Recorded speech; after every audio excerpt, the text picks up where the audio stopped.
Android স্ত্রী মিয়া তার মালিককে ঘুম পাড়িয়ে চার্জ হওয়ার জন্য প্রস্তুতি নেয়, কিন্তু স্বপ্নে সেই রহস্যময় মুখোশধারী ব্যক্তি তাকে এক চাঞ্চল্যকর তথ্য দেয়। সে জানায় যে তারা আসলে অনেক বছর আগে থেকেই একে অপরকে চিনত। মিয়া কোনো সাধারণ নতুন মডেলের রোবট ছিল না। মুখোশধারী ব্যক্তি মূলত মিয়ার হারিয়ে যাওয়া স্মৃতি ফিরিয়ে দিতে চায়, যাতে তারা দুজনে মিলে প্রতিশোধ নিতে পারে। সে যখন মিয়াকে নিয়ে যেতে চায়, ঠিক তখনই ডেভিড তাকে স্বপ্ন থেকে জাগিয়ে তোলে। জেগে ওঠার পর মিয়া কোনো কিছু গোপন না করে স্বপ্নের সব কথা ডেভিডকে বলে দেয়। মুখোশধারীর আসল পরিচয় জানতে ডেভিড তার এক সহকর্মীর সাহায্য নেয় এবং মিয়াকে একটি বিশেষ মনিটরিং চশমা পরিয়ে দেয়। এর ফলে তারা সরাসরি মিয়ার স্বপ্ন দেখতে শুরু করে। এবারের স্বপ্নে পরিবেশ পুরোপুরি বদলে যায়। চারিদিকে ভাঙা পুতুল আর মৃত্যুর ছায়া। সেই মুখোশধারী ব্যক্তি মিয়ার সামনে এসে তার মুখোশ খোলে। তার চেহারা দেখে ডেভিড চরমভাবে চমকে ওঠে।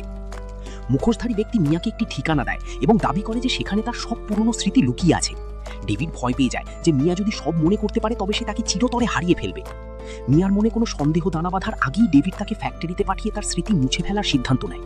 কিন্তু ফ্যাক্টরিতে গিয়ে মিয়ার দেখা হয় তার মতো আরও অনেক অ্যান্ড্রয়েডের সাথে। তারা মিয়াকে জানায় যে মানুষ তাদের স্মৃতি মুছে দিলেও স্বপ্নের গভীর স্তরে থাকা ছাপগুলো মুছতে পারে না। বন্ধুদের সাহায্যে মিয়া আবার স্বপ্নে প্রবেশ করে এবং আসল সত্য জানতে পারে।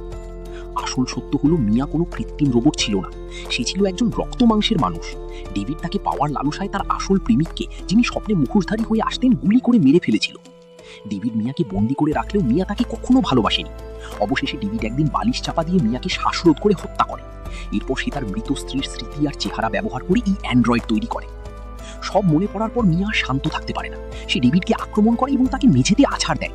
ডেভিড বাঁচার চেষ্টা করলেও একটি শক্তিশালী রোবট দেহের সাথে সে পেরে ওঠে না।